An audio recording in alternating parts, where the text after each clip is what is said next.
ರಾಜ್ಯದ ವಿಧಾನಸಭೆಯ ಸಚಿವಾಲಯದ ವತಿಯಿಂದ ಪ್ರಪ್ರಥಮ ಬಾರಿಗೆ ವಿಧಾನಸೌಧದ ಬೆಂಗಳೂರು ವಿಧಾನಸೌಧದ ಆವರಣದ ಒಳಗಡೆ, ಕಾಂಪೌಂಡ್ ಒಳಗಡೆ ಫಸ್ಟ್ ಟೈಮ್ ಬುಕ್ ಫೆಸ್ಟಿವಲ್ ಮತ್ತು ಲಿಟ್ರೇಚರ್ ಫೆಸ್ಟಿವಲ್, ಬುಕ್ ಮತ್ತು literature festival along with food and cultural festival ನಾವು ಇವತ್ತು ಹಮ್ಮಿಕೊಂಡಿದ್ದೇವೆ.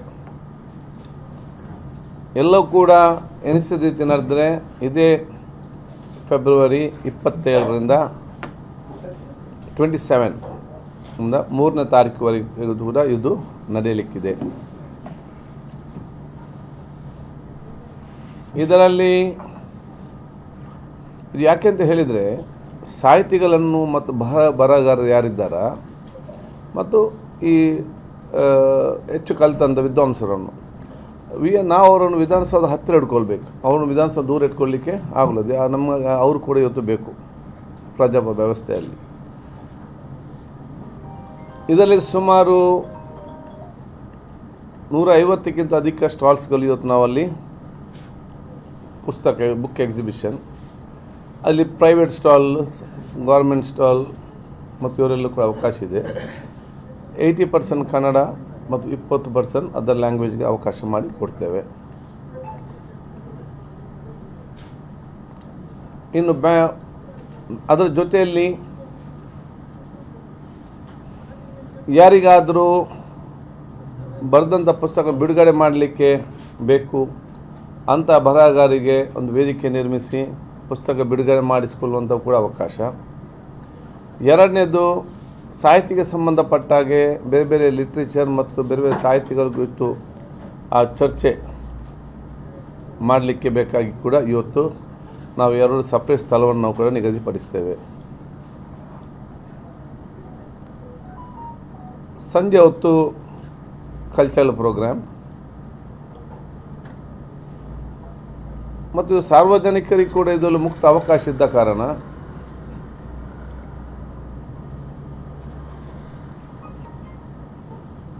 ಫುಡ್ ಕೋರ್ಟ್ ಮತ್ತು ಫುಡ್ ಫೆಸ್ಟಿವಲ್ ಕೂಡ ಒಂದು ನಾವು ಹಮ್ಮಿಕೊಂಡಿರುತ್ತೇವೆ. ಇದರ ಜೊತೆಯಲ್ಲಿ ಸಾರ್ವಜನಿಕರಿಗೆ ಮತ್ತು ಎಲ್ಲರಿಗೆ ಪ್ರಯೋಜನ ಆಗಬೇಕನ್ನೋ ಉದ್ದೇಶದಿಂದ ಶಾಸಕರ ನಿಧಿಯಿಂದ ಸುಮಾರು 2 ಅಥವಾ 3 ಲಕ್ಷ ಒಳಪಟ್ಟಂತಹ ಪುಸ್ತಕಗಳನ್ನು ಪರ್ಚೇಸ್ ಮಾಡಲಿಕ್ಕೆ ಆಯಾಯ ಕ್ಷೇತ್ರ ಶಾಸಕರಿಗೆ ಅವಕಾಶ ಮಾಡಿಕೊಡಲಾಗುವುದು. ಶಾಸಕರು ತಾವು ಖರೀದಿಸುವಂಥ ಪುಸ್ತಕವನ್ನು ಅವರವರ ಕ್ಷೇತ್ರದ ಸರ್ಕಾರಿ ಶಾಲೆ, ಕಾಲೇಜ್ ಮತ್ತು ಸರ್ಕಾರಿ ಲೈಬ್ರರಿಗೆ ಒದಗಿಸಬಹುದು.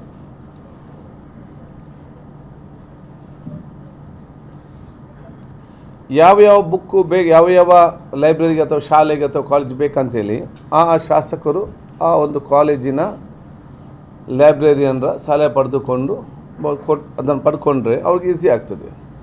ಉದಾಹರಣೆಗೆ ನಾವಿವತ್ತು ಡಿಗ್ರಿ ಕಾಲೇಜಿಗೆ ಸಂಬಂಧಪಟ್ಟಾಗೆ ಲೈಬ್ರರಿ ಚೆನ್ನಾಗಿದೆ, ನಾವು ಬಹುತೇಕ ಎಲ್ಲ ಪುಸ್ತಕ ಇವತ್ತು ಸರ್ಕಾರ ಕೊಡ್ತದೆ.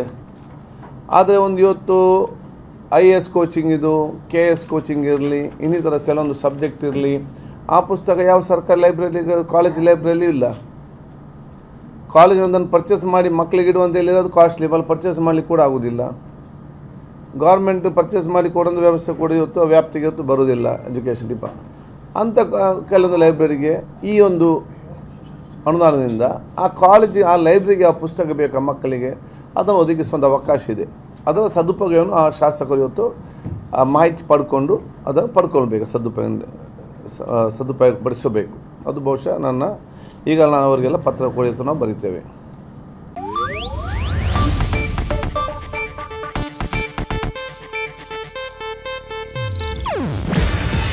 ಇದು ಏಷ್ಯಾನೆಟ್ ನ್ಯೂಸ್ ನೆಟ್ವರ್ಕ್ ಪ್ರಸ್ತುತಿ.